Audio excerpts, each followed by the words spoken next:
In 1968, a single mom brings her 4 children to a rural childhood home, the Marrowbone residence. They have come all the way from England to start a new life. Mom then asks all her children to forget about their gruesome past and make new memories. She also declares that they will no longer use the surname Fairbairn, and they shall now use Marrowbone, her maiden last name. Her youngest child nervously asks, will he ever find us? But Mom assures him that no one will bother them again. Following this, the family begins living happily in their new residence. Since they are new in the area, no one knows them and they can finally roam around as they please. One day, as the 4 kids are strolling near the woods, they come across a peculiar skull rock formation. Here, they meet a girl named Allie, and quickly befriend her. Over the course of the next few months, the group has a lot of fun, and they spend most of their time together. It appears that the Marrowbones have finally attained peace in their life after their horrible past. However, tragedy strikes once again. Mom suddenly falls ill, and the family has no money to cure her. In her final moments, she calls her eldest son, Jack, and asks him to take care of his siblings. She also warns him not to tell anyone about her death until he turns 21, as that is the age he can legally take care of his siblings. Until then, Jack has to stay hidden with his siblings. Mom also directs him towards a secret box hidden in a cupboard. When Jack opens it, he is completely taken aback to find that she had her husband's money all this time, and this is when she takes her final breath. In the aftermath, Jack calls all the other siblings in the room, and reads his mother's final letter, in which she has requested all of them to stay together. After Jack, the second son is Billy. Then there is Jane. And finally, the youngest kid is Sam. Here Jack makes them vow that no one will ever separate them. Following this, they bury their mother, and start living anonymously in the Marrowbone residence. One day, as Jane is chilling in her room, a gunshot shatters her window, and then she spots a man holding a rifle in his hand. This freaks her out and she immediately starts calling for her elder brother Jack. The movie then cuts to 6 months later, and it appears the siblings have moved on from the incident. They have either moved or covered all the mirrors in the house to protect them from an apparent ghost that lives in the attic. The siblings believe that he is long gone, but nonetheless, they don't want to take any chances, and keep the mirrors hidden. Jack often tries to go to the attic to check, but every time he gets a bad headache, forcing him to retreat. Among all the siblings, Jack is the only one who goes outside the house to get supplies. One day, he visits a pharmacy in the nearby town to get medication for his mom, implying that he still kept her death hidden. We can also see a wound on Jack's head, but it's uncertain how he got it. After this, he goes to the local library, where Allie works as the librarian, and turns out they are having a romantic affair. Allie helps Jack with some books so that his little brother, Sam, can be homeschooled. But their conversation is interrupted by the sudden arrival of the town lawyer, Porter. It is revealed that he has a one-sided love for Allie, and often comes here to visit her. But when he sees Jack alone in the room with her, he gets jealous. So, he approaches the boy and reveals that he's in charge of the Marrowbone estate. Tomorrow, he'll be visiting their home to collect the transfer charges and his mother's signature, which will finally put the estate in their name. Jack claims that his mother is really ill, so he offers to take the documents home and return it tomorrow. However, Porter insists on visiting their home as he needs to certify their mother's signature. He also mentions that the transfer charges amount to $200. When Jack reaches home, he anxiously tells his siblings about the situation, and if the lawyer gets to know about their mother's death, they will be separated. They also have no money to pay the transfer charges, so Billy suggests they use the money their dying mother left them. Jane vehemently refuses, reminding her brother of the promise he made to never touch it again, but Jack knows they have no choice. Since they had already discarded the box in the woods, Billy is tasked to retrieve it at a secluded spot on the beach. Soon, he comes across a narrow cave where he finds a knife. He also finds the box, and quickly brings it home.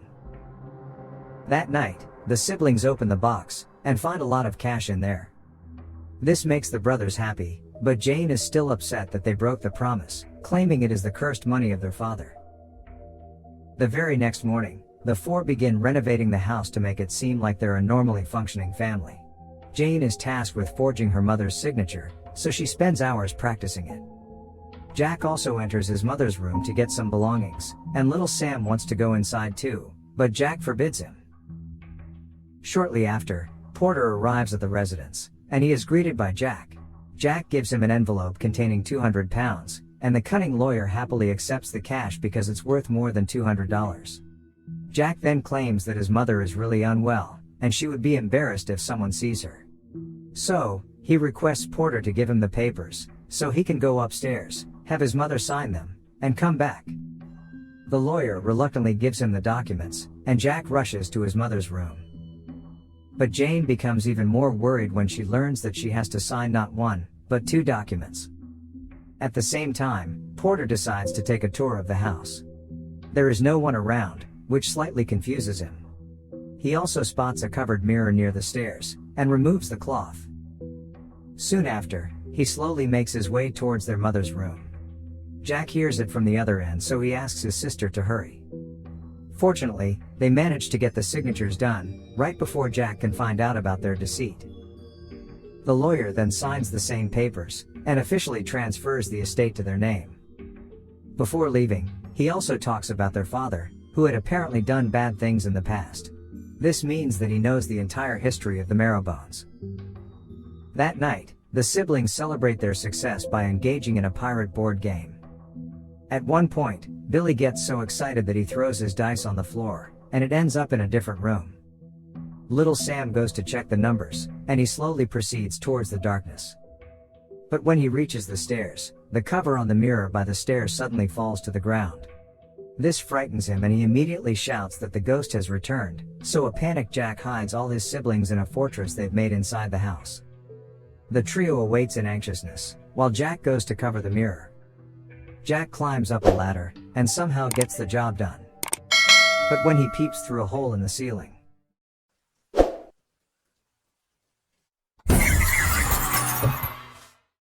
when Jack comes to his senses, he finds himself back in the fortress, and Billy reveals that he had to go out and bring an unconscious Jack here. Jane believes that the ghost is back, because they used the cursed money. So, the very next morning, Billy climbs on top of the house, opens the chimney hatch, and throws the money box down. Now, it rests inside the attic along with the ghost. On the other hand, Porter approaches Allie on her way to work and offers her a ride. She tries to refuse at first, but upon much insistence, she agrees. On their way, Porter brings up the topic of Marrowbone siblings. He expresses his worry, as they live in isolation and are barely interacting with the community. Little Sam doesn't even go to school, but Allie clarifies that the boy is homeschooled and she checks his notes every month. Porter also asserts that the siblings are living like this because of their father. Allie knows that the man was a cruel person, but Porter claims that calling him just cruel is an understatement. That evening, Jack takes Sam near the window, and shows him how to communicate with Allie using Morse code. They use a flashlight to send their messages to each other. The duo and Allie are happy as they communicate with each other. The next morning, we see Jack and Allie having a romantic time near the beach, and she asks him more about his father. Jack is uncomfortable by the conversation, but he reveals that his father was a monster, who did unspeakable things. He was the reason why they came all the way here to America. Allie then inquires if his dad is still in England, but Jack reveals that he's dead. He can't hurt the family anymore. The couple then shares a passionate kiss, but unfortunately, Porter spots them from afar, and his eyes are filled with jealousy. When Jack returns home, he is confronted by Billy. The latter is fed up with being a prisoner in his own house, while his brother can roam around anytime he wants. They had made a deal that Jake can only venture out in an emergency, but now he's dating Allie behind their backs. The brothers get into an argument, which causes Jack to become inexplicably weak. In the evening, while Jack is taking a bath, Sam steals his keys, and sneaks inside his late mother's room, where all the mirrors are kept and covered. Sam really misses his mom, which makes him break Jack's rule that he can't go into their mom's old room. He then tries to close the window curtains, but he slips and falls. Suddenly, a cloth covering the cabinet mirror falls, and he comes face to face with the ghost in the mirror.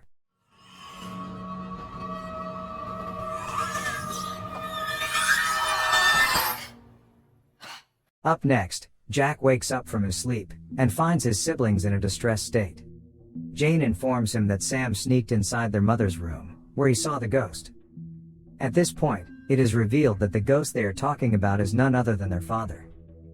He came here all the way from England to kill them, but the siblings locked him inside the attic and walled up the entrance, and then he was left to starve to death.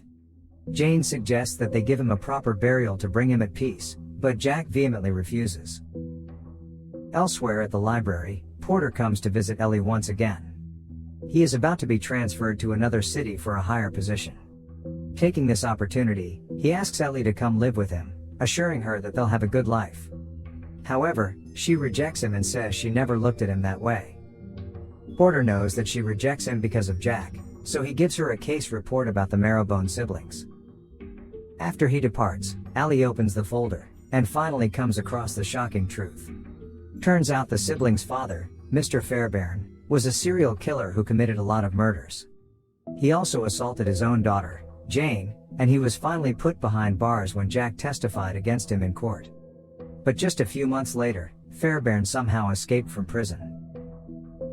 At home, Jane is busy with her chores when she hears her pet raccoon making noises from the attic. She approaches it from a hole in the wall, but when Jane extends her hand to feed it, something creepy touches her from inside, and she can't rescue her raccoon as it is dragged inside the attic. On the other hand, Porter receives a call from his superior, informing him that his transfer has been called off. They now want him to become a partner instead, and buy 10% of the shares. But in order to be a partner, the money required is $5,000, which he doesn't have at the moment. After the call ends, he goes into a fit of rage and begins throwing his stuff around. During this, he comes across a news article, revealing that the £10,000 Fairbairn stole are still missing. Porter realizes that the siblings have it, so he goes to their house later, and confronts Jack. He claims to know about their forgery, and threatens to expose it unless Jack gives him the £10,000 as compensation. After he departs, Jack goes inside the house, where his worried siblings are already waiting for him. Jack claims that it's all over now, as they have no way of retrieving the box from the attic, but Billy has other plans. That night, while everyone is asleep, he goes to the roof of the house. He opens the chimney hatch, ties himself to a rope, and slowly climbs down to the attic. Once there, he lights a matchstick to observe the surroundings, and shockingly spots half-eaten animals, and a container which has been filled with water. He eventually finds the money box, and proceeds to depart. But just then, he hears a noise, and a creepy figure emerges from the shadows. He is none other than their father, who has managed to stay alive. Panicked, Billy climbs the rope with all his strength, but his dad starts pulling it from below. This causes the boy to get entangled within the ropes, and he also drops the money box back inside the attic. Fortunately, he manages to cut himself free with a knife, and climbs back to the roof. In the morning, Jack wakes up on the floor, visibly hurt and disoriented. He finds Billy in a severely injured state, and the latter claims that he went into the attic to retrieve the money, but failed. Shockingly, he came across their dad, who is alive. The old man has managed to survive by storing rainwater and feeding on rodents. Hearing all this, Jack becomes so disoriented that he collapses and starts having a seizure. Jane manages to calm him down, but she knows that her brother's health is at great risk. Therefore, she suggests to tell the entire truth to Allie, as she's the only one who can save Jack.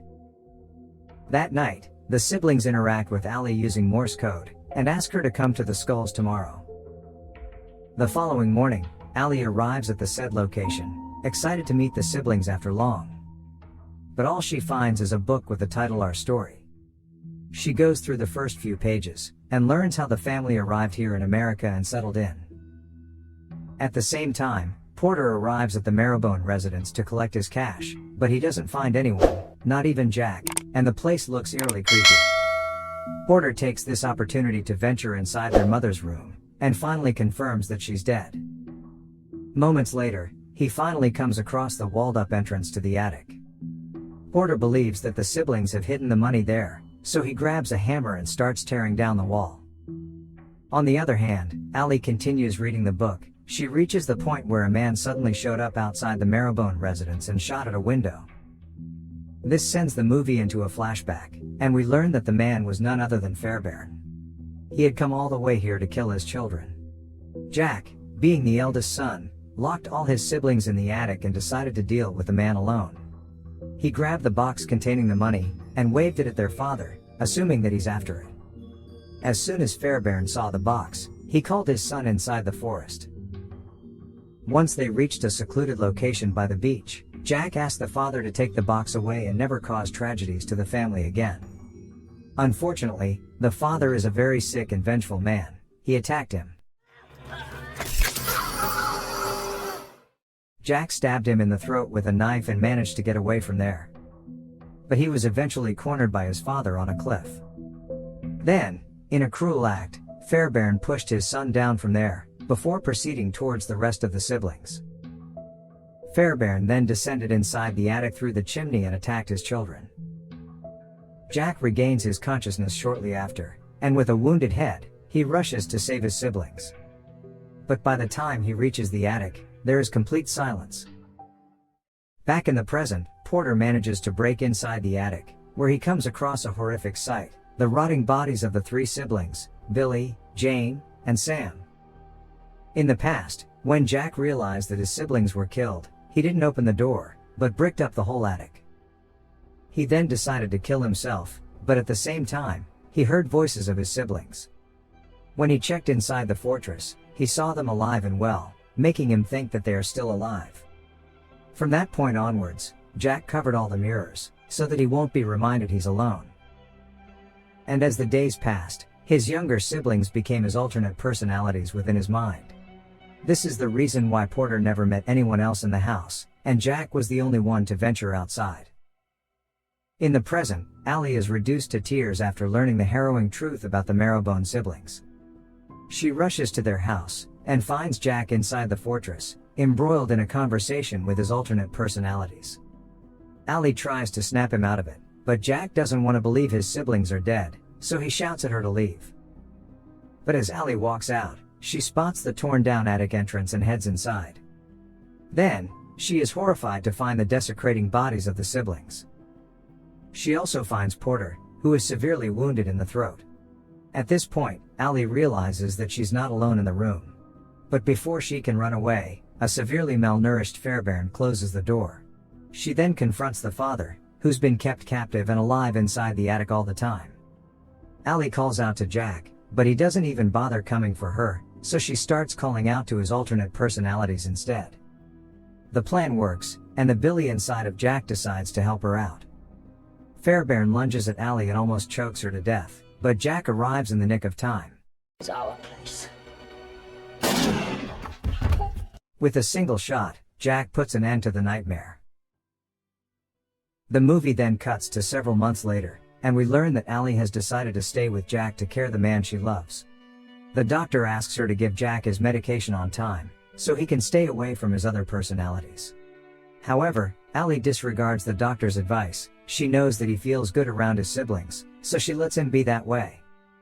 The movie ends as Jack sees his younger siblings playing in the fields happily. He still thinks that they are together, as one family.